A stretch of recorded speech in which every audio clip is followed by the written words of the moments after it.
World War II was a boon for the United States economy. The war had restarted all these factories that had been shut down during the Great Depression. Basically, the federal government had started writing checks left and right. These car factories had shut down because nobody was buying cars, are now producing tanks, things like that. Well, after the war, you're going to have a lot of people with expendable capital. You had 16 million people serving the military. Significant number of these military members had gone overseas, had been unable to spend their check, and they had basically money burning holes in their pockets. Well, 1945, these people are going to begin returning home, and they're going to be looking to spend this cash. And at the same time, again, you have factories that are now up and operating, again, hiring people to fill the government's needs. Well, what we're going to start seeing is that a lot of these soldiers returning home are going to start spending this money. And a lot of people that had been employed for the past couple years, again, with these factories propped up by these government checks, will have also saved their money. And they're going to start to look to spend it. Okay? So you're going to start seeing this consumer culture develop in the United States that had gone away during the Great Depression. And you add on to that the United States is going to be the only nation in the world, or at least the only major industrial nation in the world, that had not suffered significantly on the home front during World War II. Again, Britain had been bombed constantly by Germany. France had been invaded. The Soviet Union had been invaded. Germany had been torn to pieces. The United States is going to stand alone, and now it has this manufacturing base. So if you're somebody around the world and you want to buy a manufactured goods, you're probably going to get it from the U.S. And it has this population that has wealth. And what we're going to start seeing is Americans will start spending this money, and they're going to be buying things like cars again. Again, during the Great Depression, they hadn't bought them. During World War II, they hadn't. But 1945, 46, 47, now you can afford that car. Let's go out and buy it. They'll start trusting enough to put money in the banks. A lot of these New Deal legislations, people have been hesitant to put money in the banks, but now the FDIC has been around for a while. Why don't we put some money in the bank, get some interest off of it? Banks start loaning out money again because people are buying again. And you see this economy that has started going into the ground, starts building itself back out. And from 1945 throughout the 50s and 60s, the U.S. economy is going to continue on this upward trend. And people are going to buy things like not only automobiles, but some of these new technologies that had come out during World War II. In particular, we're going to see Americans start purchasing this television. Now, motion pictures have been around throughout the 1900s, and you'd had some vacuum tube televisions in the 1930s, but they're mainly experimental. But in the late 1940s, 1950s especially, we're going to see the technology get to the point where the average American can afford it. So now we have people buying TVs. And again, people are going to be buying homes. But during the war, during the Great Depression, you couldn't afford a home. Now you can. So it looks like in the late 1940s, 1950s, everything is getting back to normal. And not even just getting back to normal, but the U.S. is taking this place that even in the 1920s with the economic boom then there wasn't this much economic success. It looks like this system that the United States has been employing, this capitalist system, is bringing these benefits that it's long promised. Again, people lost faith in the economy during the Great Depression, but here we are, post-World War II. It looks like capitalism is benefiting not just the wealthy, but the average American. It looks like things are going really well. Everyone's positive, and even in politics, Democrats have been in charge for a while. Politics, it seems like people have faith in the political system. All right. So all this is going on, but in spite of this, as we talked about, there's going to be this other nation, the Soviet Union, the USSR, that is going to continue to make gains, and its economic and political system is going to be very different than the United States. As we mentioned, the Soviet Union in 1949 is going to get the atomic bomb. Wait a minute, we're capitalist, we do things properly, we get the bomb because we're smarter than the other guy, our economic and political system is better than the other guy. How are these communists with this dictatorship catching up? And then you're going to see the United States fight to a standstill in Korea. why don't we take all of Korea? And even before that, the United States had supported the pro-capitalist forces in China, but communists had taken China. So what's going on here? Late 1940s, beginning of 1950s, we think we've got this great economic system, the best politics in the world, but these Soviets are catching up. Communism is expanding across the globe, and we're unable to defeat it in China and only fight it to a standstill in Korea. What's going on here? Well, to the average American in 1940s and 1950s, the reason that the Soviets are making these gains is going to be because, as the average American's going to come to see it, the Soviets are cheating. It's not because communism has its merits, not because the Soviet political system has its merits. It's only because the Soviets are spying. And we're going to get this period post-World War II that historians have come to call the Second Red Scare. So we saw our first Red Scare following the Russian Revolution, late 19-teens, early 1920s. That had died out, but post-World War II, we're going to get this second Red Scare, and this one's going to be even more prominent than the first. We're going to see this fear start to envelop America, where Americans are going to start to look at their neighbors and start to say, are they spying for the Soviet Union? And again, this is going to be because the Soviet Union starts catching up to the United States, and communism starts spreading. And the only solution, or the only possible explanation for this, because Americans are so sure of their superiority, their economic system and political system, is that it's because the Soviets are cheating. They're spying on us. They're taking their stuff. They're taking our stuff. They're stealing it. So, as we're going to talk about, there's actually some truth to that, but we're going to see this reaction, this scare, is going to be more exaggerated than the threat would justify. So this is going to cause this major issue in the United States. We're going to have this ideological fight between the Soviet Union and the United States, and we're going to have spies sent by the Soviet Union to the United States, spies from the United States going in the Soviet Union, and this is going to lead to a problem. Basically, the United States was founded on this principle of free speech. You're supposed to be able to support any political system you want. There's freedom of the press. You're supposed to be able to print whatever you want, as long as it's not something untrue directly about another person. But you're supposed to feel how you want politically. That's in the Constitution of the United States. That's a principle the United States was founded upon. And we'd seen this throughout its history. There have been unpopular political parties throughout the United States, but they'd been allowed to do their thing because, again, that's the basic principles of the U.S. Well, is that going to continue to be the case? So the United States had a communist party. It had a communist party since the early 1900s. There were hundreds of thousands of members of this communist party. Now, we talked about the Socialist Party with Eugene Debs. There had also been a Communist Party of the United States, going even further than the Socialist Party had talked about. This right here, this is a 1939 rally for the Communist Party held in, I believe this is Chicago, or it might be New York. But this is basically trying to elect political people that are communists. And again, that is supposed to be okay by the Constitution. You can be a communist, you can think what you want politically, you can support whatever politicians you want. Political thought this goes against the mainstream is supposed to be okay. It's the fundamental principle of the United States. And we'd had this Communist Party. It had actually grown in membership during the 1930s, during the Great Depression, because if people are doing poorly, then communism sort of offers at least something. If you got nothing, communism says the state's going to take over, start running things for the workers. That sure sounds appealing. If you're in the 1930s, you're next to starving, nobody's providing for you. This at least says the state's going to provide for you. So we have communists in the United States, and the government says it's okay to think differently.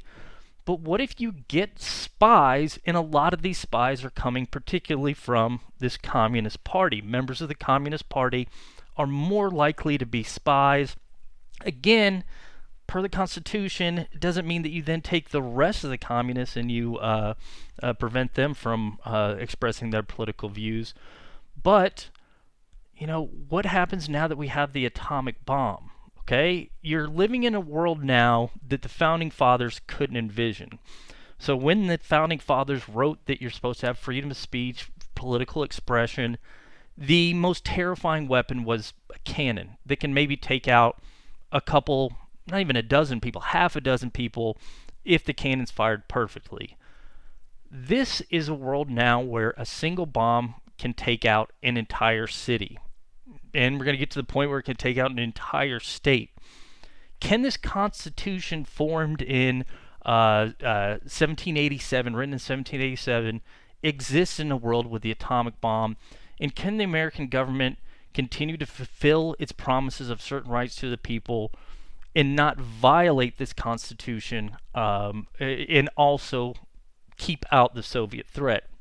As we're about to talk about, the answer is kind of, sort of both ways. We're going to see the United States take measures that will violate civil rights, American civil rights in certain ways, but in some ways it'll remain true to the Constitution. So it's sort of this back and forth time period. So what we're about to talk about is the second Red Scare and this American reaction to this second Red Scare. All right, so you start seeing the Red Scare affect the United States beginning in 1946. As we talked about last time, Soviet Union, United States had been buddies during World War II, and then post-World War II, you start seeing this distrust lead to arming on both sides. You start seeing both sides, placing guards at the border. You start to see disputes over Germany, and then eventually you're going to see, as the United States would describe, this Iron Curtain fall down in Eastern Europe, and you're going to see both these nations compete for ideological and economic superiority around the world. So we have this Soviets that we now regard as a threat to the United States, and an increasing threat from 45, 46 on. Well, how are we going to deal with it? We talked about some ways that Truman's had dealt with this internationally, but domestically, Truman is going to start to do things to prevent Soviet subversives, is how the U.S. would phrase it, from getting U.S. secrets and giving them to the Soviet Union. So what do? We're now enemies with these guys, and we want to make sure they don't steal our stuff, because that's the United States, and again, as we're going to talk about, there's some truth to this, legitimately thinks the Soviet Union is taking things from the U.S., so how do we prevent this? Well, Truman is going to start this ball rolling in 1946 by pushing this loyalty check program. All this is just the president will order his attorney general, member of his cabinet, to investigate the State Department, meaning the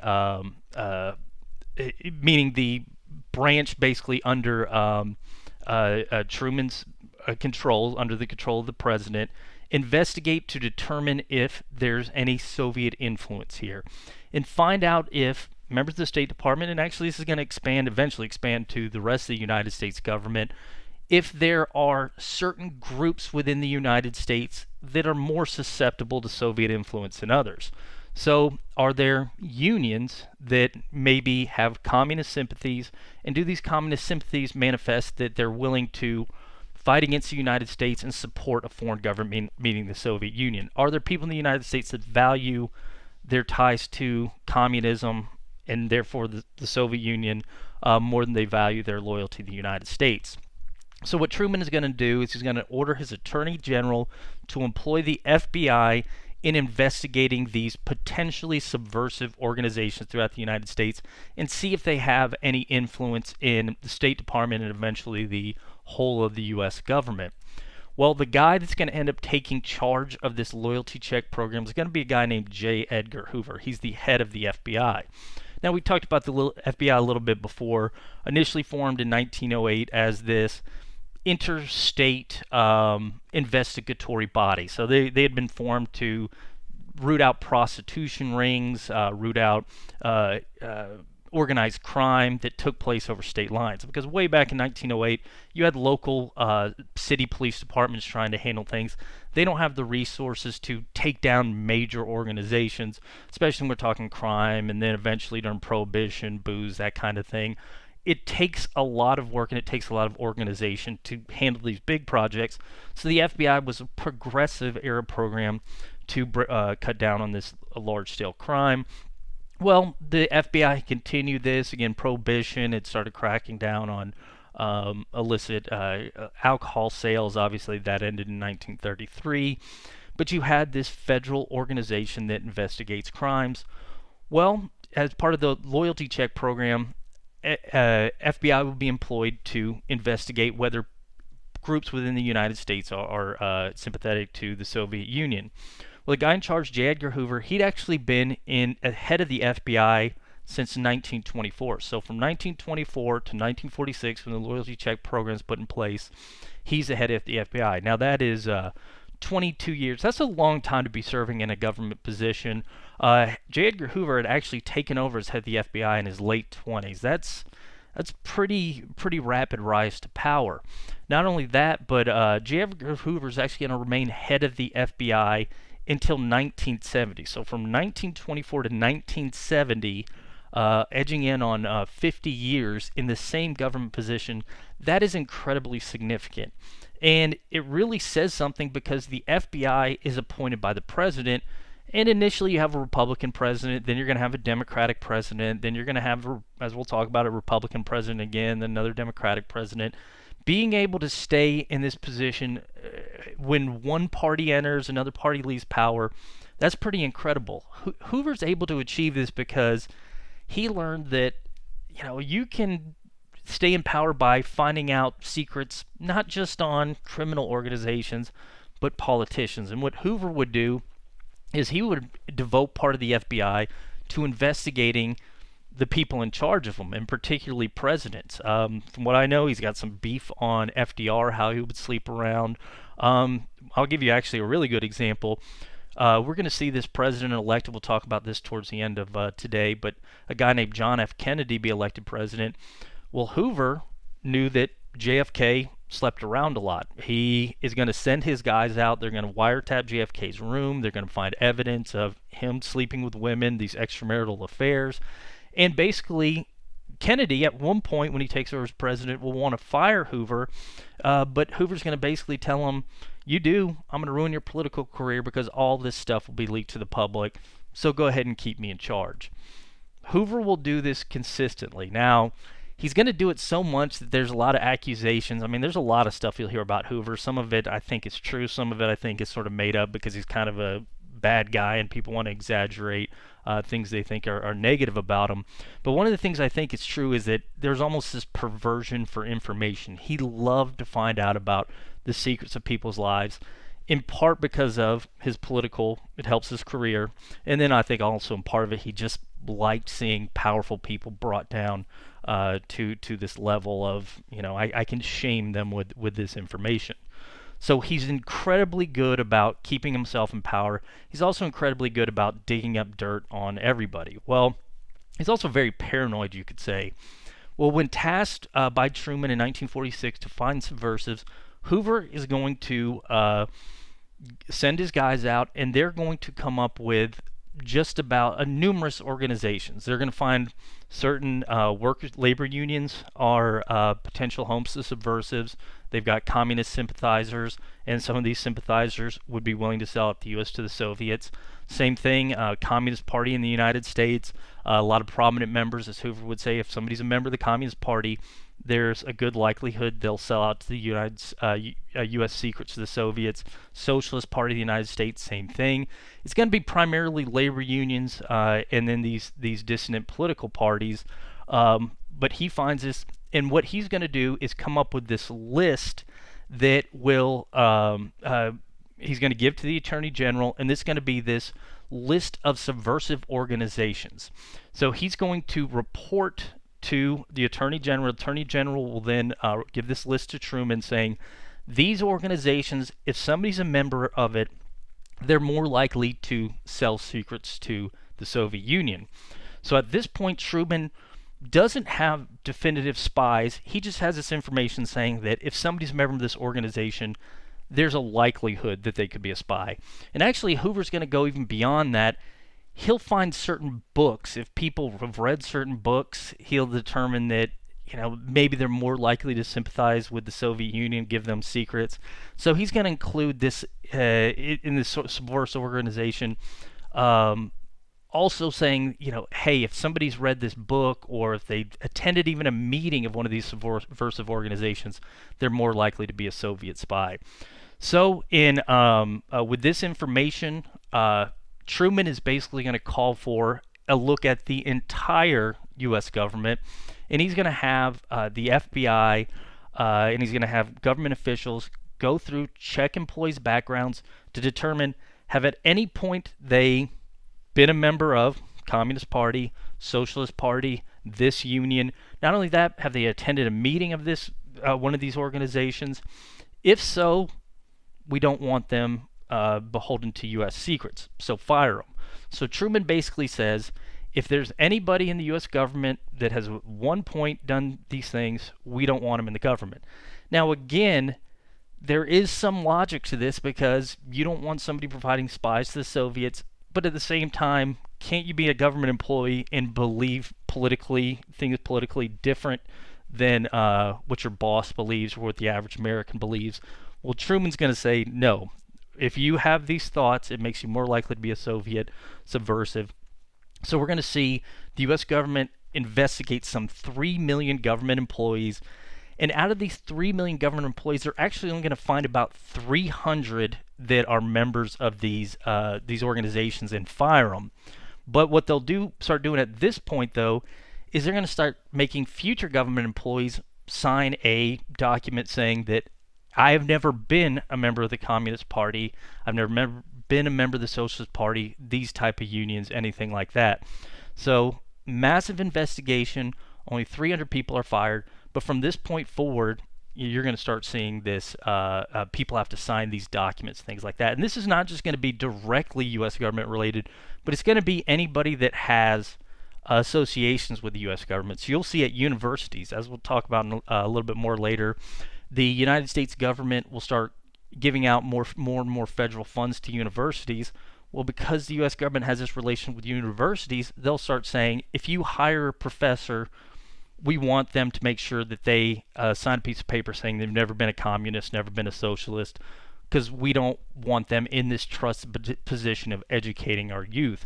So it's this scare that's going to start, and it's pointing at certain organizations, again, correctly in some instances, saying that watch out for people like this. We don't want them in the government.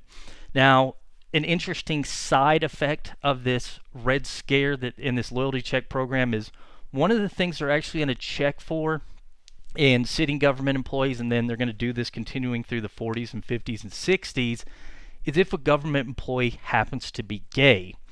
And there's going to be this, within this Red Scare, this velvet scare. I think it's velvet or lavender scare. This thought that if somebody is gay, then this makes them more likely to be a Soviet subversive, because there's such this taboo against being homosexual in the United States at the time that if somebody finds out that information, your career is going to be ruined. And not just for this, but like if somebody knows that they have a gay employee, they don't want them around, so they'll fire them, their family, they'll lose their friends. So the thought is that if the Soviets can find out you're gay before your family, your friends, your employer does, they can then leverage you with that information. So I'm going to release this to the public unless you give me the United States plan for deploying their new bombers or something like that, or the U.S. Where they're planning to send troops in West Germany or something like that. So just the fact that you're gay, the fear that the Soviets can use this to influence you is going to get the U.S. to fire a number of homosexual employees. And we're going to see again, even in companies, universities, that type of thing, with a close relationship to the United States, the U.S. will encourage those groups to exclude homosexuals as well.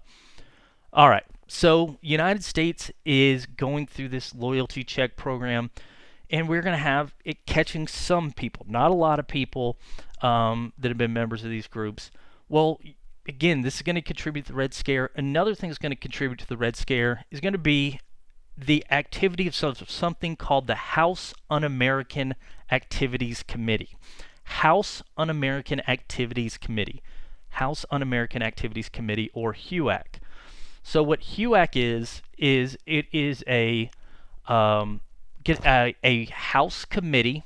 So you have committees formed in the U.S. Congress to investigate certain things. A lot of times this will be economics or education. We need a new bill to address this problem.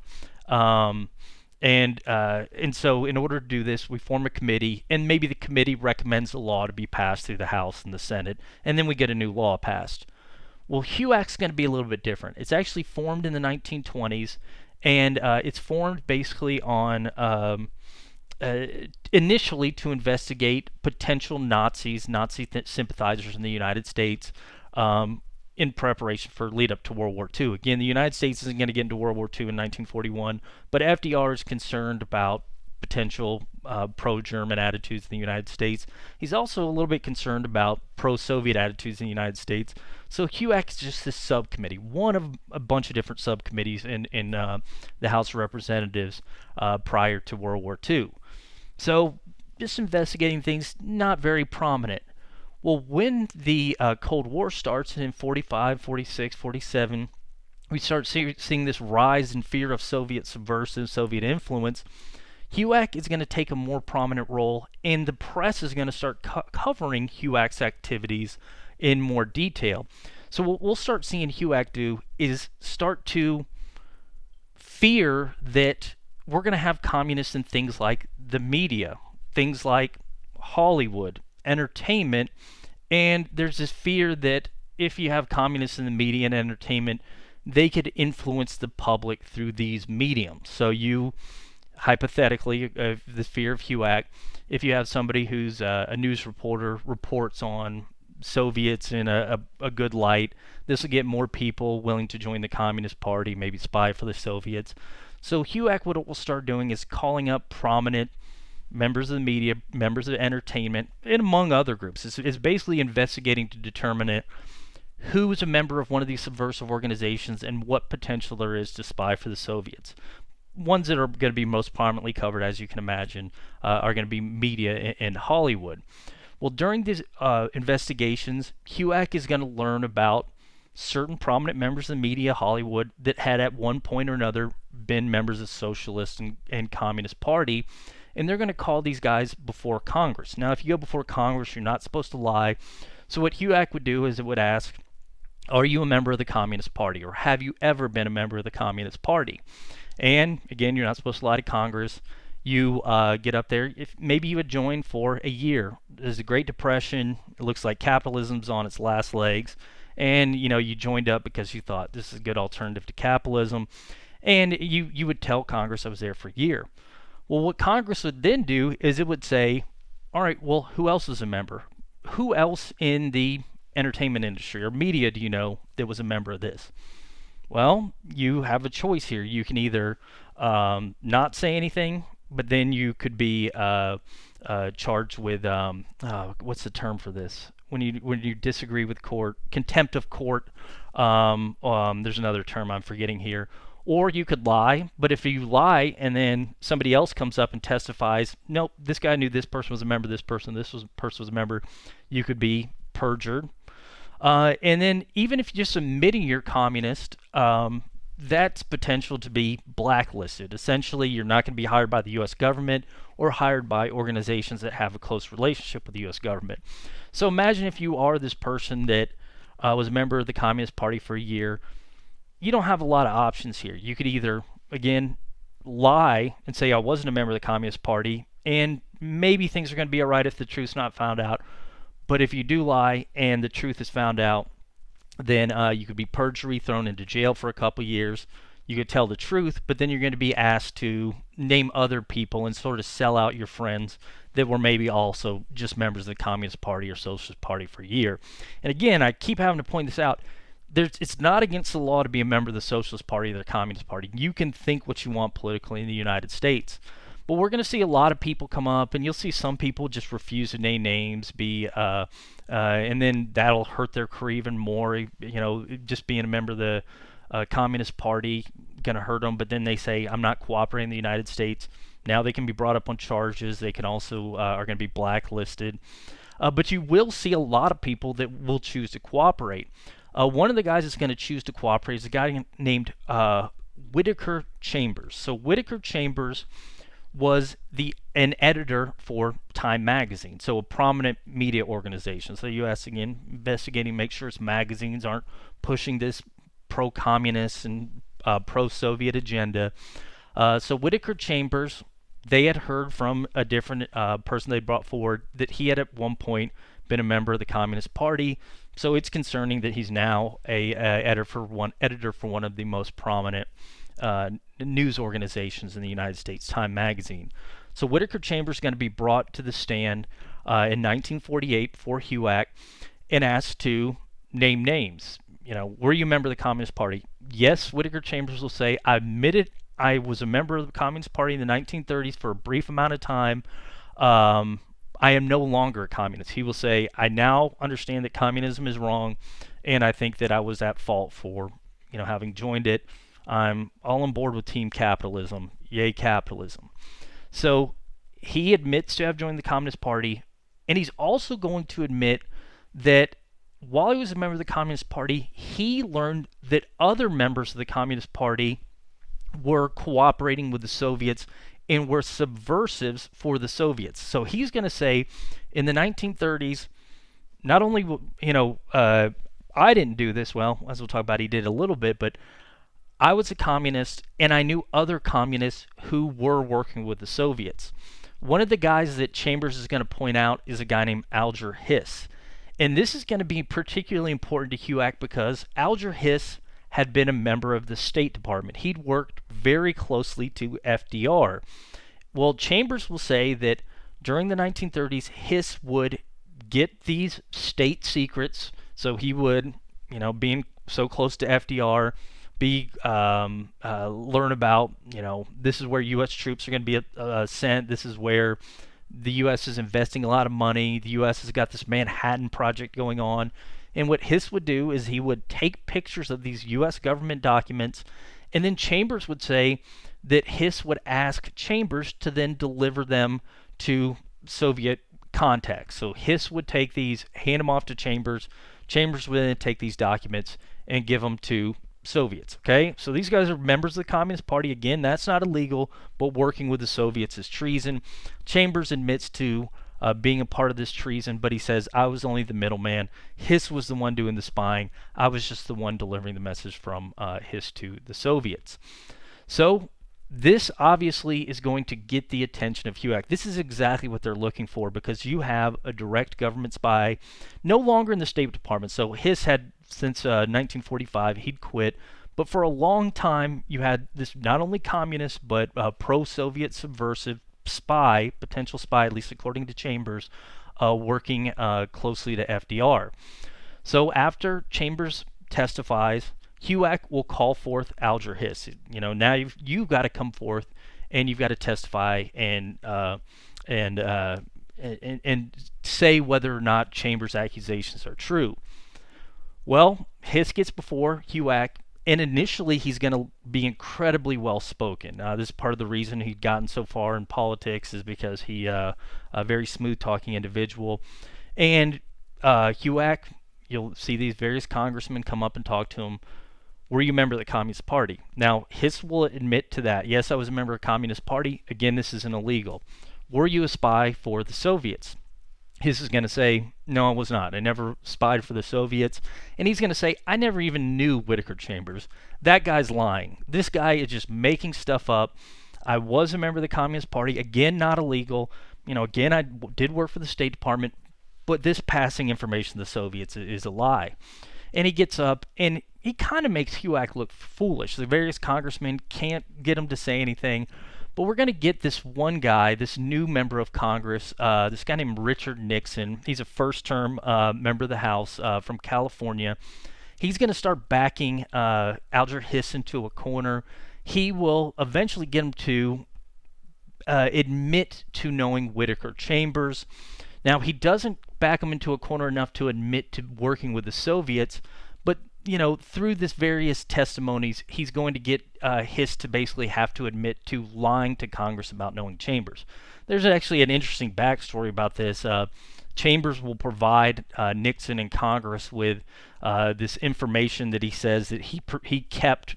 He didn't pass between Hiss and the Soviets. There's this whole show about, where Chambers had kept the information, and he brings this to Nixon.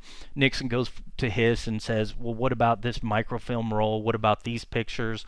There's a whole thing where some of the documents are typed out in a type of typewriter that Hiss had used at the time, and Nixon's basically going to point to this circumstantial evidence that indicates that Hiss may have actually been spying for the Soviets. Again, he's not going to be backed enough into a corner to admit that he was spying for the Soviets, but he will be backed into a corner admitting that he did lie about knowing Whittaker Chambers. And with this information, HUAC will bring Hiss up on charges of perjury, lying to Congress, and he's going to go to jail for 5 years. Now, big thing here, and this is going to be the thing we're going to talk about a lot, is this seemingly to the American public looks like it's confirmation that we have communists, members of the Communist Party, working with Soviets, and not just working with the Soviets, but members of the State Department very close to the president, working with the government, who are spying for the Soviets. So this isn't just members of the media. This isn't just, low-level soldiers or anything. This is a prominent member of the government who's giving state secrets to the Soviets. That's what the public's going to take out of it. Now, the way I was initially taught this was I was taught this as Cold War hysteria. There was Alger Hiss was innocent. He was just a member of the Communist Party, had not spied, but this sort of Cold War hysteria had taken over and sort of forced this guy to perjure himself, thrown him to jail. Perfectly innocent man. But since I was originally taught that, we've learned a lot more. The Soviets opened up their archives, and what happened is a historian went through and he looked up the various list of Soviet spies. One of them he found, and I don't remember the secret name for this guy, but the secret name, this guy compared it to all these government officials. And so the Soviets would say, we met this government official in Yalta, or this spy in Yalta on this date. Well, the historian would look and say, all right, what government officials were in Yalta at this date? Then he would say, okay, we met the spy here in Berlin on this date. And then we met the spy here in, New Jersey or something on this date. And the only government official or high-ranking government official that was at those locations on all those days was Alger Hiss. So, again, he probably was a Soviet spy. So it's not Cold War hysteria, at least not in this instance. We do have a spy in the government, and that's how the American public's going to take it, is that now we have to watch out for these guys. And this is confirmation that, again, this fear that of Soviet subversives being in these communist parties. So it's going to be further tied that if you're a communist or socialist, again, sort of communism light, that you could potentially be a Soviet spy. So this is going to fuel the Red Scare. We're going to see more fueling of the Red Scare when these various organizations are going to reveal 2 spies in the Manhattan Project. And that's going to be these 2 people. This guy's name's Ethel and Julius Rosenberg. So the wife's Ethel, man's name Julius. Ethel and Julius Rosenberg had been among the various scientists that had been helping the United States develop the atomic bomb during World War II. So as we talked about, FDR had hired scientists and basically started this project with vast majority of people not knowing what they're working on, to create this atomic bomb, split the atom, create this chain reaction, and then cause this nuclear explosion. Well, Julius Rosenberg was a scientist, and he was placed in charge of a particular aspect of it. I believe it was a detonation switch for the atomic weapons, so the thing that set the whole atomic bomb off. Well, Julius Rosenberg was a communist, and he was not just a communist, he was a communist with some Soviet sympathies. And so what he started to do was take some of what he worked on and what his fellow scientists would work on, and he would feed this back to the Soviet Union. Well, during the various government searches of employees of the United States government, they're going to come across Julius Rosenberg's wife, Ethel. Her brother will reveal that he was also a member of the Communist Party, and he knew for a fact that his sister, Ethel, and his brother-in-law, Julius, had been feeding this information from the Soviets. So Ethel Rosenberg's brother basically rats out his brother-in-law and his sister. Well, the U.S. government's going to investigate, and they're going to find pretty definitive evidence that Julius Rosenberg had been spying for the Soviets. They don't find nearly as much evidence that Ethel had also been spying. Basically, the only evidence they find is that her brother said that she had also been spying. So what we're going to see is that in 1951, United States will put Ethel and Julius Rosenberg on trial for treason. These guys will be brought up on betrayal of the United States, feeding information to the Soviets. And at court, there's going to be enough evidence to convict Julius Rosenberg. Again, if it was a fair trial, there's probably going to be enough there to tie him to the Soviets and convict him of treason. Not as much for Ethel, but she's going to get convicted anyway, and both of these guys are going to be sentenced to be executed, and the execution will be carried out shortly after their conviction. So, again, Julius, definitively guilty of treason, executed. However you feel about execution, that is the punishment for treason.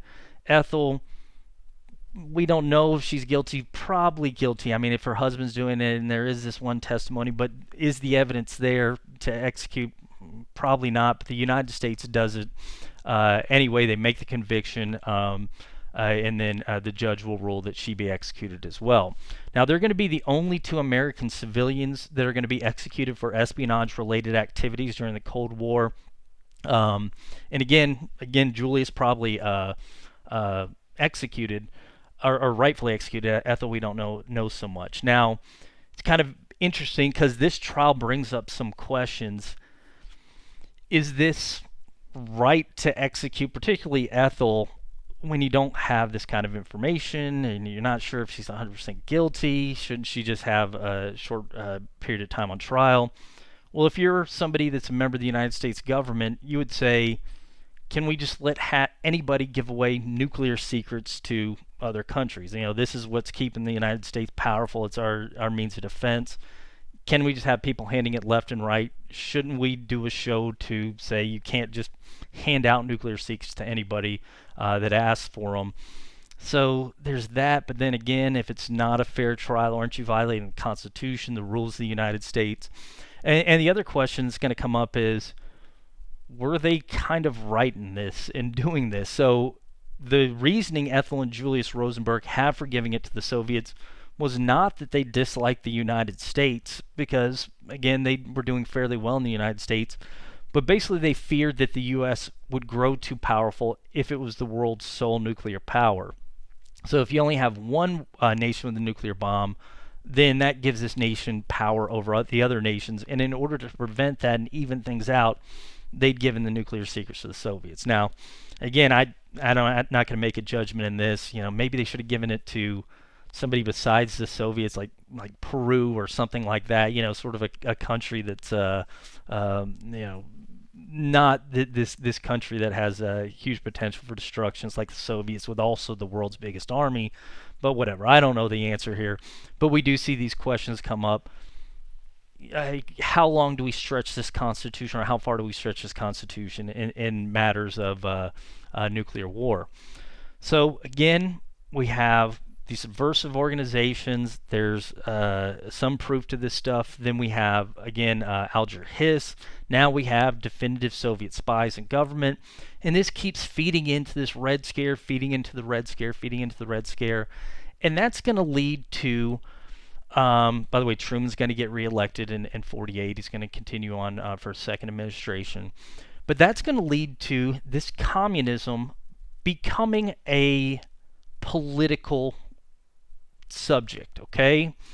So, in anti-communism becoming a political subject. So, Truman, people are going to look at Truman's administration, and despite the fact that he gets reelected, a lot of people are going to say, during his administration, and going back to FDR's administration, we won World War II, defeated Nazi Germany and Imperial Japan, but we've seen the Soviet Union start making huge gains because of what they've taken from the United States, in part. At least that's definitely how it's going to be sold. But we've seen the Soviet Union, and we're going to see Republicans start to use this as a political tactic. And I shouldn't say exclusive Republicans, because as we're going to see, Democrats will adopt anti-communism as one of their political tenets as well. But we'll see these Republicans say, you guys have failed in the communism, in keeping communism in check. And you're going to see some Republicans point to the fact that, hey, we only fought to a stalemate in Korea. We lost China. We let the Soviets steal nuclear secrets. You Democrats allowed Soviets to get into the State Department, or at least Soviet subversives to get in the State Department.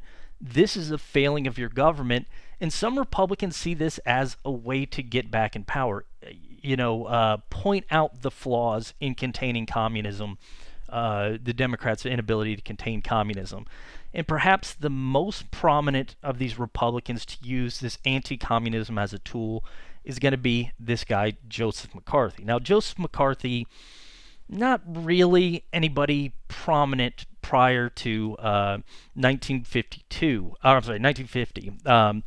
So Joseph McCarthy is from Wisconsin. He'd gotten elected senator for Wisconsin, and it looks like he's got for election in 1952. It looks like he's probably not going to get reelected. He hasn't done anything of significance. His first 4 years as senator, he just sort of been there. He existed. He hadn't made a name for himself. Well, in 1950, and this is in the midst of all this stuff coming to light, McCarthy's going to make a speech in West Virginia. He's just going to make a speech. I think it was just to a teachers union or something like that. It was not a teachers union, but a group of teachers or something. It was just a regular speech that wasn't anything significant. Well, while making this speech, he's going to say, these guys have allowed communists to infiltrate the State Department, and it's not just Alger Hiss. He's going to hold up a list of and he's going to say a list is of 205 people that are members of the State Department, directly under the executive branch, executives under Truman, and these 205 people are members of the Communist Party. So there's members of the Communist Party that we've seen has a lot of subversives that work for the Soviet Union, and 205 of them are working directly for the president. Now, does McCarthy actually know 205 people that are members of the State Department that are communists? No. He doesn't. He doesn't. He's making this up. He might have some suspicions about a couple people, and he might actually be right about a few of them. Again, you bring up the question, if you're a communist doesn't necessarily mean you're a Soviet subversive, but he just makes it up. The 205 list is basically made up. Well, this is going to get him attention because a lot of people are going to say, well, if you know this stuff, do something about it. And McCarthy will do this. He's going to say, it is up to me in the Republican Party to get back in power, to root out the problem with these Democrats, to get these communists out, to fire them, things like that. Well, Democrats are going to come back and say, no, we are hard on communists. Look, we had this loyalty check program. We fired a bunch of people. We're investigating. We're rooting out these spies. We're doing what we can. But then the Republicans are going to counter, well, you're not doing a very good job. Again, look at Korea and China. Look at the Soviets getting the atomic bomb. And McCarthy is going to play on these fears, and you'll sometimes hear this word McCarthyism thrown about, where he'll start blaming people that don't really have even any connection to the Soviet Party, nonetheless the Soviets, just because they're political opponents. So they'll either be directly communist or they'll be soft on communism. And we're going to see through 1950, 51, 52, and the lead up to McCarthy's reelection, this is going to be played upon, not just by McCarthy, but again by a Republican Party in general. This is going to become one of their credos. And if you remember correctly, like the Republican Party, their main thing is pro-business. They lost a lot of respect during the Great Depression because of what happened in the 1920s to lead to the Great Depression. But now they have another issue to run on in 1952. And we'll see that McCarthy is going to make this one of his major issues, that you need to put Republicans in office, get these Democrats out of here, because we're going to be tough on these communists, unlike the Democrats. Well, one of the people to benefit from this anti-communist hysteria is going to be this guy right here. This guy's named Dwight Eisenhower. We talked about him a little bit before. He was the leader of the Allied forces in Europe, so the group fighting Nazi Germany during World War II, organizing British military, United States military, Free French to fight the Nazi Germans. Was Eisenhower. He led the campaign in Europe, and he'd been successful in doing it. And then post World War II, he'd been the first commander of NATO, the first guy over these multinational organization of these various nations' militaries to oppose the Soviet Union. So you got Eisenhower, who has a ton of military experience, and he's got a lot of diplomatic experience. If you're a general in charge of these other foreign nations, you're obviously having to deal with other countries, so he has this experience. And being a general at this time is something the United States wants, because his fear is permeating the United States that there are spies everywhere, the Soviets have the bomb, and then again we're seeing the world starting to fall in China, Korea, into this communist influence. So we need somebody to stand up against this. Republicans seem to be doing, or they at least they say they're going to be doing better than Democrats. So Eisenhower's going to sort of ride this wave in 52 to the presidency. Very brief background on Eisenhower. Very apolitical before this. Like, he is going to run on the Republican pro-business platform. He is going to say, I'm going to be harder on communism than these guys. But Eisenhower's not like McCarthy in that McCarthy's sort of paranoid. McCarthy's got a lot of just going to be throwing the word communist out left and right, accusing political opponents of things they didn't do. Eisenhower's not like that. Eisenhower, again, strong military general, really good dude. He actually is going to privately discount McCarthy, say this guy's a nut, he's making the country divisive, he's, this guy, somebody needs to do something about him. But in 52, at least, he's very public about saying, or he's not very public about this because he realizes this for his political benefit. So just go ahead and let him talk, and this will bring me victory. And in 1952, because of the anti-communism that's going around, and because of, again, his background, Eisenhower will win the presidency. And what we'll see for the first time since 1928 is Republicans will take over the presidency. And it's not just the presidency, this anti-communist fear and this thought that Democrats aren't doing enough will have the Democrats lose both the House and the Senate as well. So Eisenhower is going to take over with both a Republican House and Senate in 52. Well, we're just not. We're going to end with McCarthy here. You'll sometimes see a lot of people play. Oh, one other thing about Eisenhower. He's going to run with this guy Richard Nixon as his running mate. Richard Nixon had been this member of HUAC that had talked Alger Hiss into perjuring himself, and a lot of people see him as being tough on communism. So we have this hard on communism team of, again, this general and then this up and coming congressman who had gotten a hiss to perjure himself. Another thing about Eisenhower, he didn't like Nixon. He thought Nixon was actually paranoid. He thought Nixon was creepy. And as we're going to see when Eisenhower becomes president, he's not going to have Nixon do very much. Or I shouldn't say he has Nixon do plenty, but Eisenhower's going to sort of distance himself from Nixon. They're not going to be very close buddies. They just don't. Eisenhower doesn't have much to think. Doesn't think much about Nixon. All right, so Eisenhower takes over as a presidency.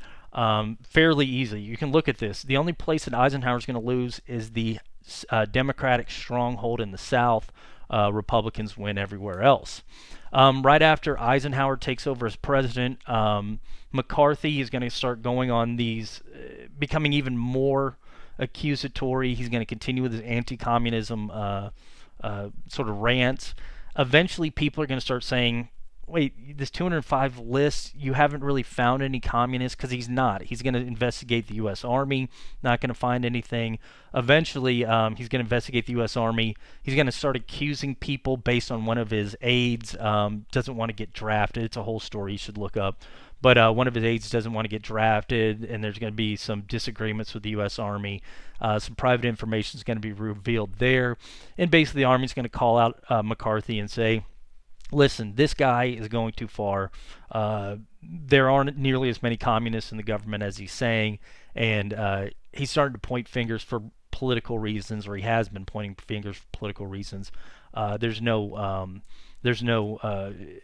he's going too far with things. So we'll see beginning in mid 1950s, McCarthy starts to lose prominence, but because it's so hardcore during this early 1950s, that's where we get this term McCarthyism. All right, so Eisenhower's going to take over in 1953, so the very beginning of 1953, presidents take over now in January. And what we'll see is that Eisenhower is going to be somewhat laid back. So the Republican Party by this point had been pro-business, using the government to help out business. And following, again, way back when Teddy Roosevelt dropped out of the party, it dropped its progressive wing, using the government to help the little guy. But what we'll see, and especially with this anti-communism push, is that the Republican Party is going to start adopting this, and it's not really necessarily new, but this almost smaller government approach. And it's going to adopt this in response to the New Deal. So as FDR had been pushing through all these various programs, the answer to economic problems, social problems is government intervention, Republicans are going to take on this, no, that's not the answer. And they're going to start saying that, isn't that sort of pushing us in the direction of communism? Because that is what the Soviets do. Their answer to everything is government. The states owns everything. So we'll see the Republicans becoming more and more small government. They've been this way before, but that's going to be somewhat of what Eisenhower will do during his administration, is helping business out and pushing for small government, pushing against communism. Again, this is going to become this new Republican Party credo. And again, I shouldn't say new, but it's going to become more prominent towards the forefront of the Republican Party. But the thing is, Eisenhower, he's not going to be like Republicans that we're going to see in the future. He's not going to want to undo what FDR had done. So when he gets into power, again, he has both a Republican House and Senate. He could hypothetically get rid of things like Social Security. He's not going to. He's going to let that stay.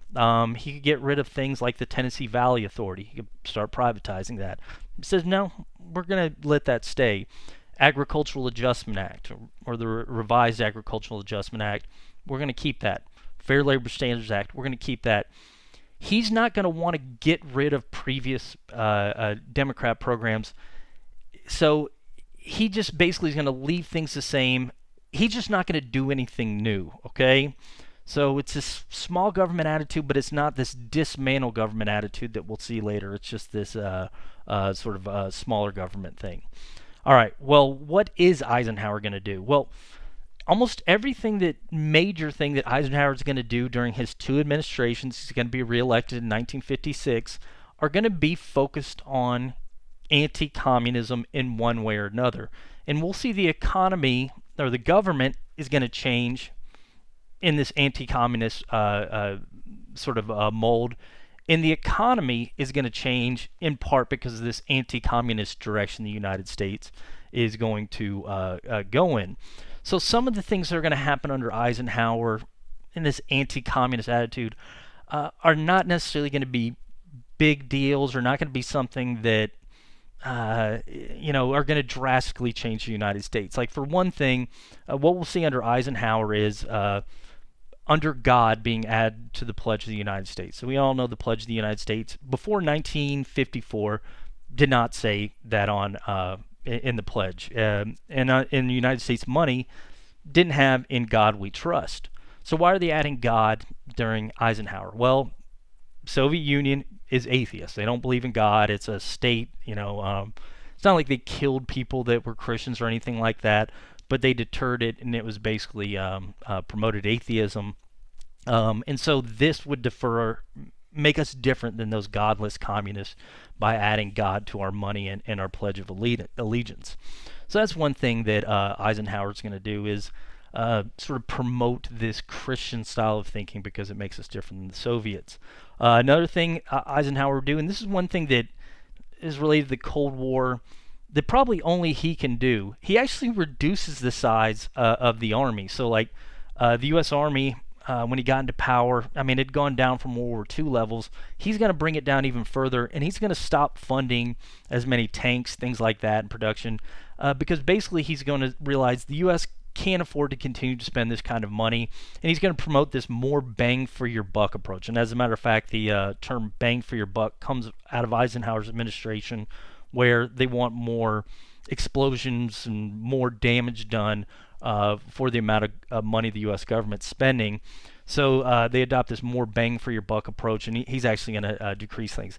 Now, something that Eisenhower will do is he's going to promote these almost spy-like programs, and you can look this up, like COINTELPRO and MK Ultra, where it will try to take these measures against the Soviet Union without having to spend a lot of money on military power, things like that. So these are sort of these little side things that Eisenhower's going to do. But some of the big things and the things that are truly going to affect his administration and truly affect the United States, they're going to be sold as anti-communist programs as well. So one of the things that Nixon will push is for this interstate highway system. So if you're in the U.S. and you're living anywhere in near a major city, you probably got one, two, multiple interstates going through you. Well, these interstates are federal government. Prior to the 1950s, if there's a road going through your city, it's probably maintained by the city, maybe maintained by the state. If there's a road between the states, state government's paying us for taxes, things like that. Well, the problem with these roads is that because who knows what state budget is going towards roads, maybe one state, roads are great, you can go from one town to another really quickly, but if you're traveling from one state to another, you get to the next state, you can't move fast because there's potholes in the road, things like that. I mean, it makes travel difficult. And, as we're going to see, makes doing business more difficult, which is if you got these new cars all over the place, which we do, especially post-World War II United States, bringing goods from one location to another on a dirt road, you're not going to be able to travel as fast. Well, what Eisenhower will do is he pushes this interstate Federal Aid Highway Act. And what the Federal Aid Highway Act will do is it's going to pass through both houses of Congress. Eisenhower will sign it into law. It's going to provide federal funding to create these interstates. Now, FDR is going to say the business thing. The reason for this is because it helps American business. We can get goods from one place to another much more efficiently. But he's also going to sell it as a Cold War measure. How would having better roads, more maintained roads, multi-lane roads, as opposed to a dirt road, single lane dirt road, be a Cold War measure? Well, the way he's going to say it is that what if the Soviets drop a bomb on, let's say, San Francisco?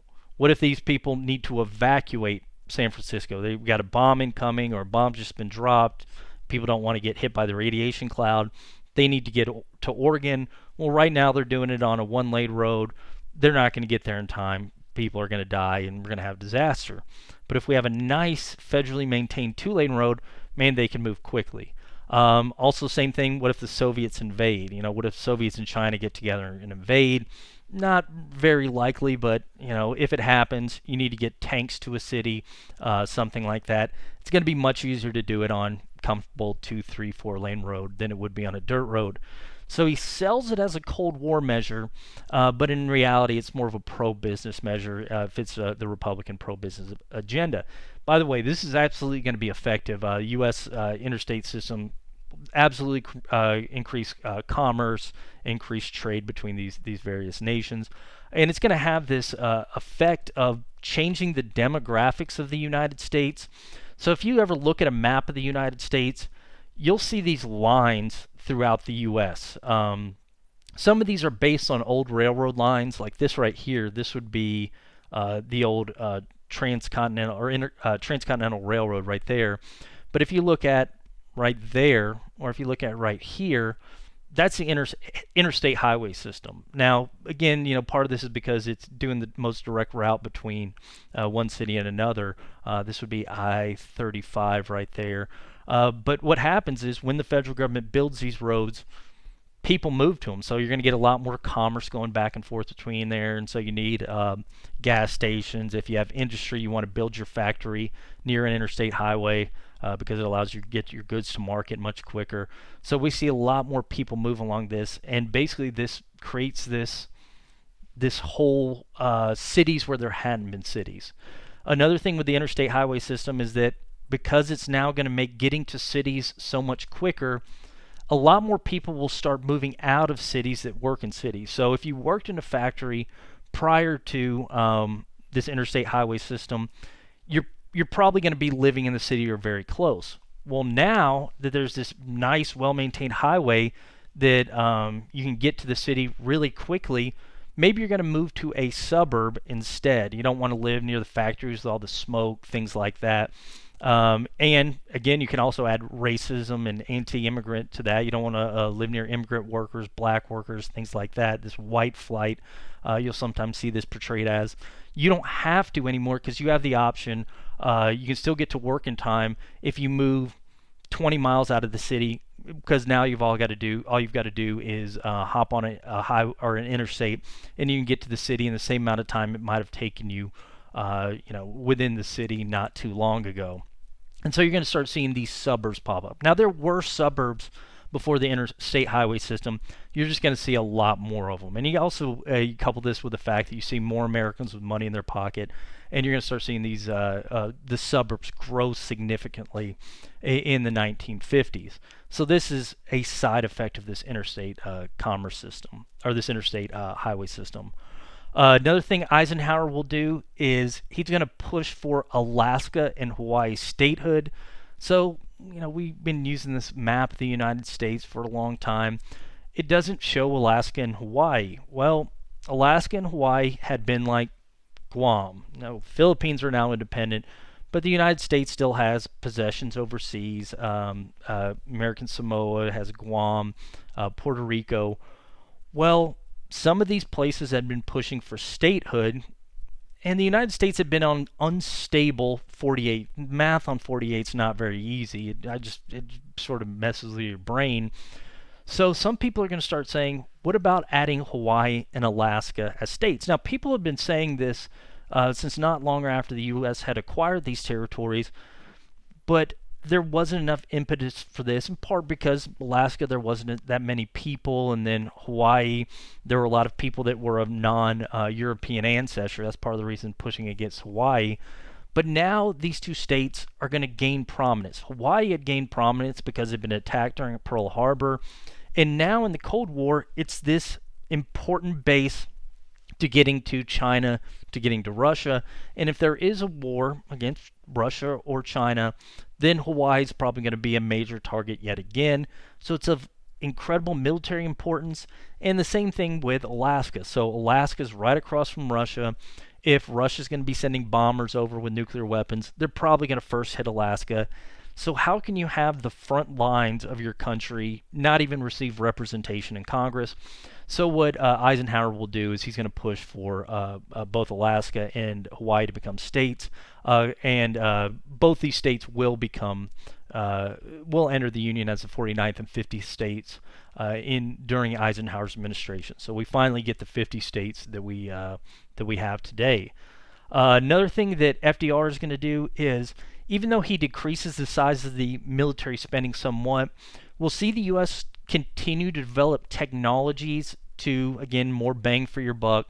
So spend more money on better planes. So one of the biggest issues with fighting the Soviet Union was how to deliver nuclear weapons to the Soviet Union. So when Eisenhower took over, the only way to get these weapons to the Soviet Union was by plane. You had to take a plane over, drop them.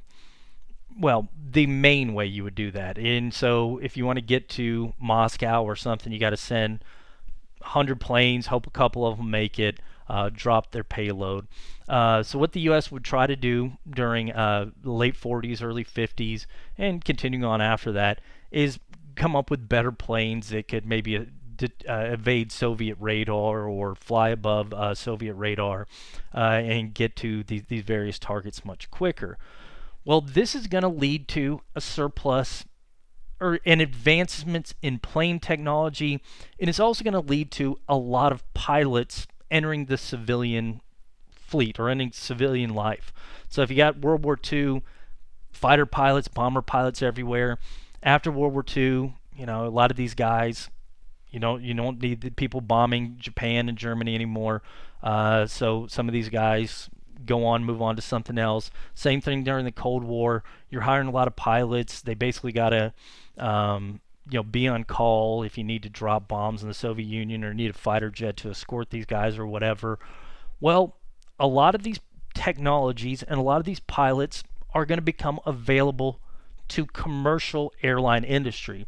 So since the invention of the airplane, we'd seen planes being used for military purposes, but the only people you saw flying them from one place to another were usually the ultra wealthy, because it was so expensive to move people from one place to another, in part because planes were, they couldn't carry as much. Well, World War II, Cold War, we're going to see planes be able to fly a lot longer on the amount of fuel that they have.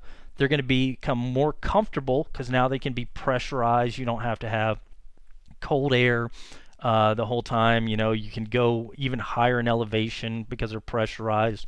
And they're going to be able to carry a lot more stuff. And so some people are going to look around and say, we can use this technology and we can hire these pilots for a commercial airline fleet. And what's going to begin to happen, and it started before World War II, but especially after World War II and increasing during the Cold War, is we're going to see these commercial airlines like Pan Am, United, eventually American Airlines, will start taking these technologies and they're going to come up with this commercial airline industry where, again, you're hiring the surplus of pilots, you're building these aircraft that can fly long distances for fairly cheap, carry a lot of passengers, and the U.S. is going to become the leader in this commercial airline industry. So just like the U.S. had been at the forefront of automobiles, the situation coming out of World War II and resulting from an increase in military spending on planes and pilots during World War II and the Cold War will lead the U.S. to become leaders in this new commercial airline industry. So I'm going to give you some numbers here.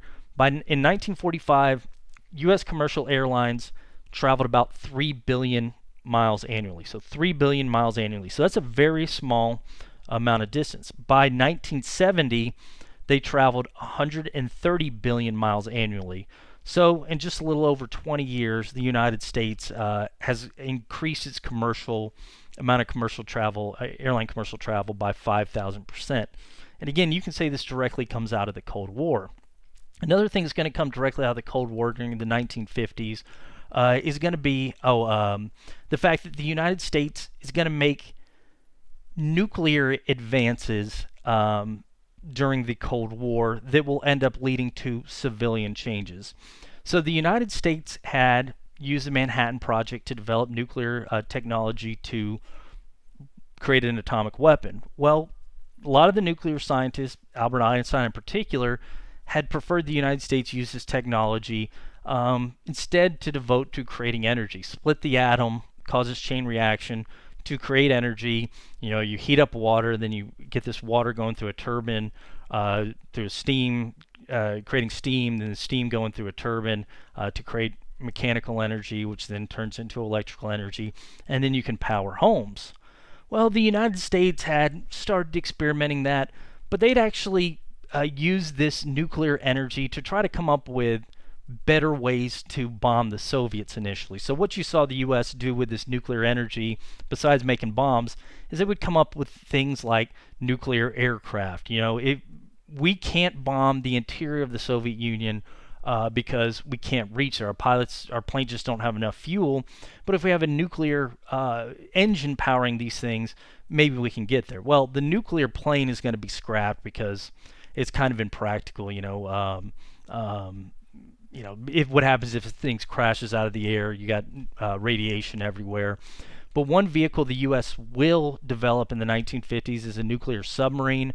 The U.S. comes up with these nuclear reactor plants and submarines, and what they'll do is you can send a submarine out, It can go anywhere. The thing limiting submarines before was the amount of fuel they can carry, and so they can go underwater, and then also the fact that they have to bring on oxygen for the diesel engines to work. But if you throw a nuclear reactor here, they don't have to come up for oxygen. You can create your own oxygen out of water down there, and then you can have enough energy, with a nuclear reactor on board to go for 20 years or whatever.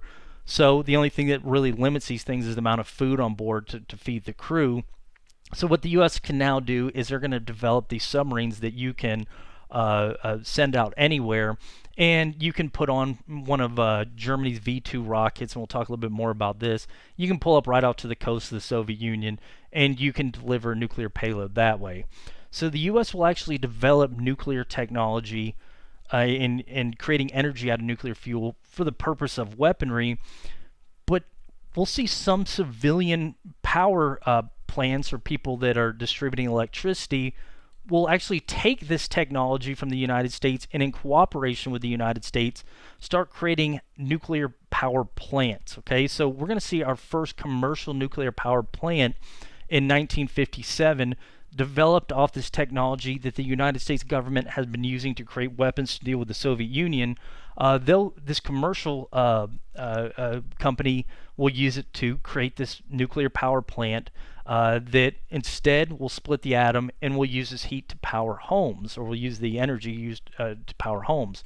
And you'll see nuclear power plants start popping up left and right in the United States. And I think today something like 20-25% of our energy is coming from nuclear power plants. And this comes out of the Cold War. So again, the Cold War during the 1950s starts to affect civilians in positive ways and in negative ways. Another way that we're going to see sort of this Cold War start as a military, or a thing start as a military aspect of the Cold War, turn into something that becomes something bigger than that, is going to be in terms of rocketry. So the U.S. trying to deliver these weapons to the Soviet Union, again, the main thing is through planes, and then eventually they're going to get these submarines coming along that can deliver them. But there's going to be a big push, and this starts at the very end of World War II, to develop rockets capable of dealing nuclear weapons. So rocketry prior to World War II was not really a thing. I mean, you can go way back in time. China developed your first fireworks in like 1100 AD, and there'd been experiments. They'd had those, like I think the Mongols had these fireworks that would fire arrows and stuff like that. But the thing before 1940s, before World War II, was that these rockets were incredibly inaccurate, and they couldn't carry very much. Well, Germany is going to be at the forefront during World War II, is going to be at the forefront of creating rockets. What they'll do is they'll come up with rockets, and they're not perfectly accurate, but they can fly for hundreds of miles, and they can deliver heavy payloads. So you would get these German V2 rockets fired out of Germany. They could hit all the way in London towards the end of the war. This is going to be scary, but again, by the time Germany comes up with this rocket technology, and they're going to be coming up with jet planes too at the end of World War II, by the time they come up with it, the war's pretty much almost over. But it's this technology that the United States is going to look at and say, we want that for conventional warfare, and we also want it for nuclear warfare, because that's a lot more efficient way to deliver than a plane.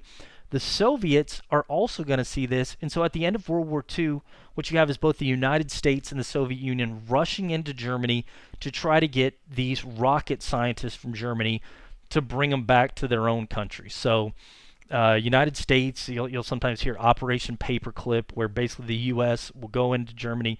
You're a Nazi, all right, just pretend you weren't. You're now going to be a U.S. citizen, and you're now going to create rockets from us. Soviets, same thing. I know you were creating weapons that killed Soviets, yesterday. Now you're going to come back to the Soviet Union. You're going to build rockets for the Soviet Union. And both these guys had been building their own rocket programs following World War II. So late 1940s, early 1950s. Well, the United States and the Soviet Union, they're coming up with their own rockets. And they can fire these things for hundreds of miles, but both these guys are going to start looking at the idea of, what if we can create a rocket that can go all the way from, say, the United States to the Soviet Union.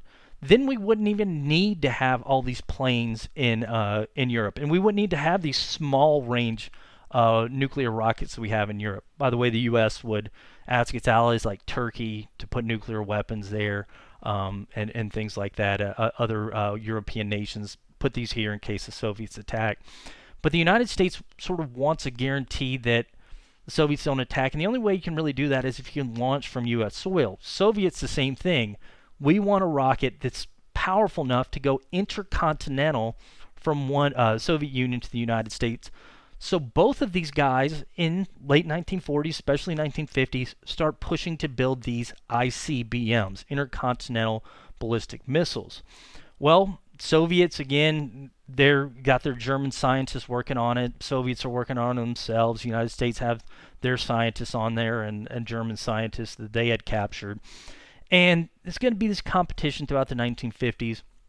Well, the United States thinks that it's ahead of the Soviet Union, and it basically wants to make sure that the Soviet Union knows that.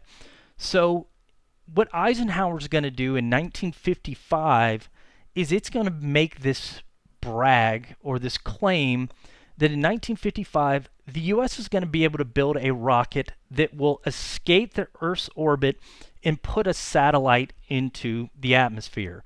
So this is basically step one towards building this ICBM.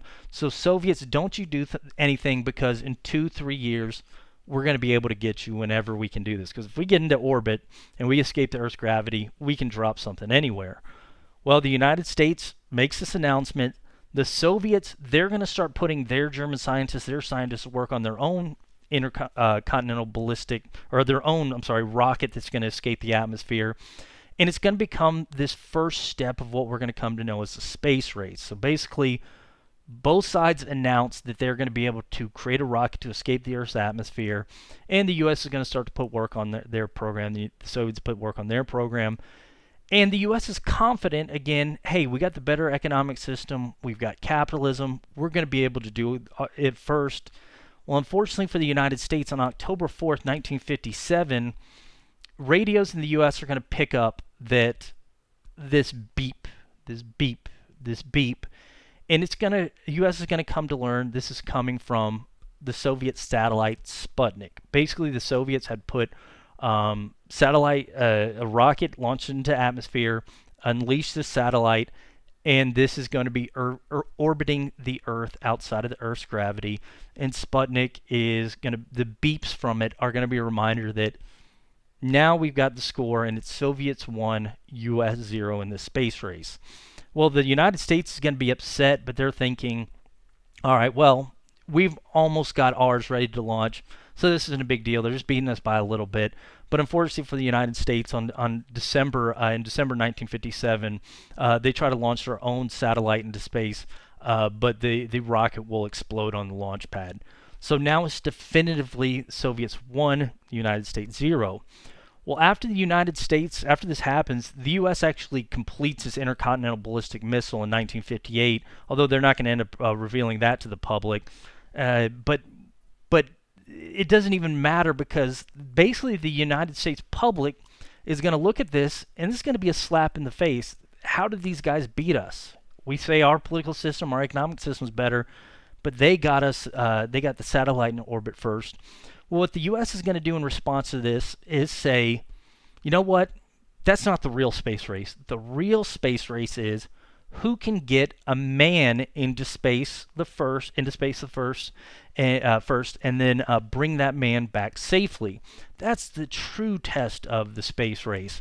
I always think it's funny. You always have that friend that competes at things, and then if you beat them at something, they immediately come up with a new contest that they can beat you at. Let's race to the end of the driveway. You beat them. Well, I can beat you at wrestling, and they start wrestling you or something. That's what the U.S. does here. They basically say, all right, that's not the true test of who's better. Let's see who can get a man in orbit. Well, what the U.S. is going to do is it's going to start something called Project Mercury in 1958. And Project Mercury's whole goal will be get a man into the orbit and bring him back successfully, bring him back alive. So what the U.S. is going to do, it's going to launch 20 separate rockets, all of these rockets are going to be successful. First, they're just going to be bringing, you know, whatever into the atmosphere. Then eventually, you're going to get to the point where they're bringing monkeys into the atmosphere, trying to return them alive. And the U.S. is going to be coming up with these technologies that are incredibly advanced because they don't want to happen what happened in 57 with the explosion on the launch pad. They don't want to be embarrassed again, so they're going to make extra sure that Project Mercury is successful. And the U.S. is going to develop a number of technologies that's going to, as we're going to see, help them in the future, but they're going to be extra careful in trying to beat the Soviets here. Soviets are not going to be as careful. Basically, they said, we won round one, we want to win round two. So they're going to start their own push to build, get a man into space. They're going to start strapping dogs into rockets, and then they're just going to sort of launch these puppies up without, literally without much background checks, anything like that. They actually, so whereas the U.S. launches 20 rockets into space, and all 20 come back successfully before they're going to try with a man, the Soviets are going to only launch 7 rockets into space before sending a man to space. 4 of them are going to explode. One of them they send up, I think the dog dies or something. Like as soon as he gets up there, he just immediately loses atmosphere or something in the capsule and dies. And so half of what they send up doesn't achieve what they're supposed to. Whereas if the United States was in that situation, they'd say, we can't let a failure happen again. Let's test 20 more rockets or 40 more rockets. Soviets are going to say, all right, we got 3 out of 7. Let's send a man up. We're going to beat the U.S. And they sort of strap things together, just duct tape things, rubber bands. We want to beat the U.S. yet again. And they are, because on April 12th, 1961, the Soviets are going to send this guy, Yuri Gagarin, into space. Yuri Gagarin will become the first man to go into orbit around the Earth, and he's going to land successfully in the Soviet Union. He will return to Earth. He's going to be alive, become this big Soviet hero. Now, the U.S. is going to launch their own man into space later that year and return them safely. But they lost yet again. The Soviets have once again beat the United States. So it's 0-2 in the space race. Now again, Soviets did this by slapping things together and relied a lot on luck. There's a very good chance Yuri Gagarin could have died when he was in space. But again, it almost doesn't matter on the international stage because we beat the U.S., those darn capitalists, yet again. So what the U.S. is going to do is do what his friend does. After you beat them twice, just beat them at checkers. Okay, well, we're going to play Overwatch. You beat them at Overwatch. All right, the real thing is baseball, and then you play them at baseball. That's what the U.S. does here. Basically says, anybody could have gotten a satellite into space, and anybody could have gotten a man to space. The true test is going to be who can put a man on the moon and bring him back. So we're going to see beginning, and you see this actually start in Eisenhower's administration, this push towards who can get a man to the moon. And so what the United States will start in is something called the Apollo program. And what the Apollo program is kind of like Project Mercury in that we're going to devote a lot of scientists to this project, but it's going to be to deliver a man to the moon, bring him back safely. So the U.S. government cannot be humiliated again. So what they're going to do is they're going to invest something like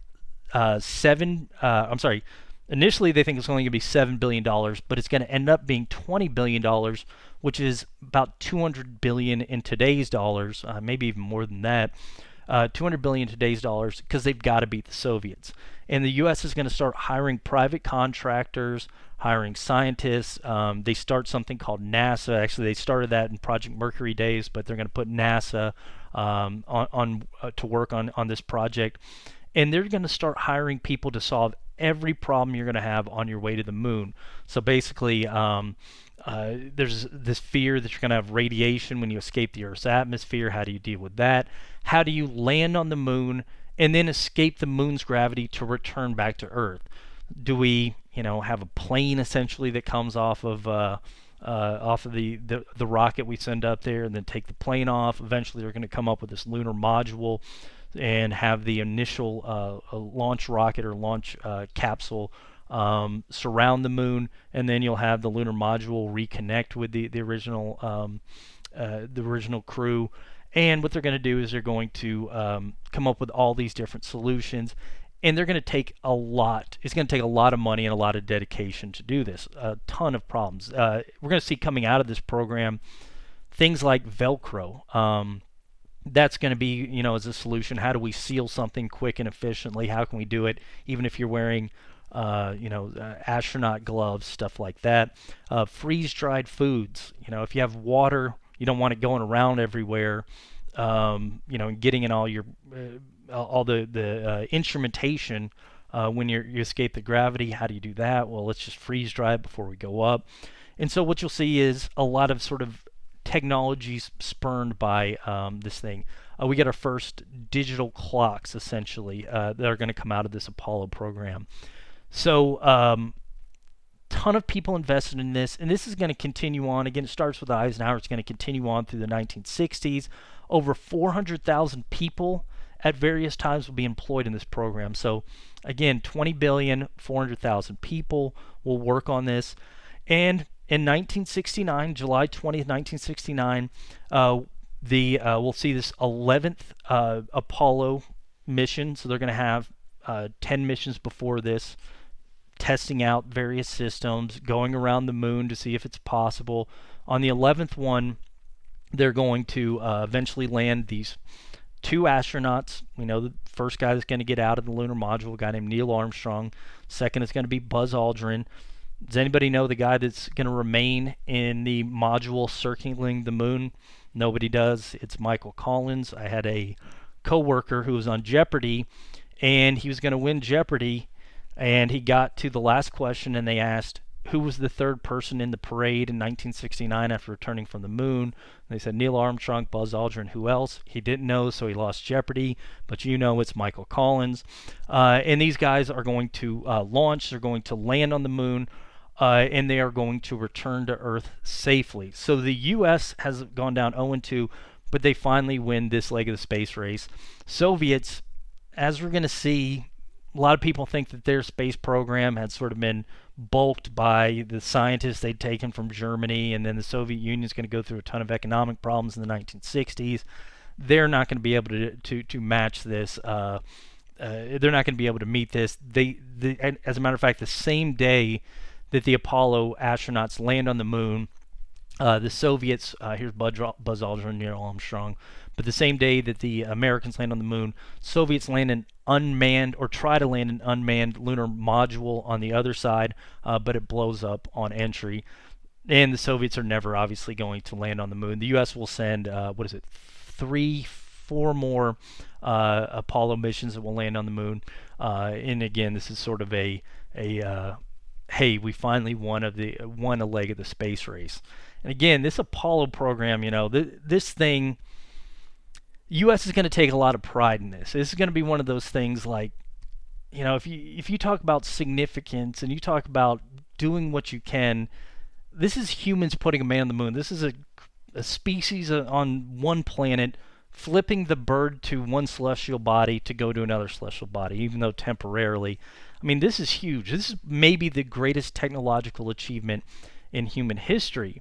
And again, you beat the Russians, okay? You beat the Russians. Not only that, you got fuel cells coming out of this, hydrogen cars, freeze-dried food, LED lights, a number of stuff. And you beat the Russians and got a lot of these new advanced technologies. Yay, this is a triumph for capitalism, American political system. The funny thing, though, you should kind of think about with the Apollo program, though, is that how did the U.S. beat the Russians? Well, by using the national government to create this huge program, hiring 400,000 people, investing a lot of money. Wait a minute, isn't the national government taking on big projects? Isn't that how communism is supposed to work? So kind of if you're from the Soviets, you'd say the only way you beat us is because you adopted our system, but whatever, yay America. But anyway, so what we've got is that the space race will come out of the Cold War, and the Cold War will see a lot of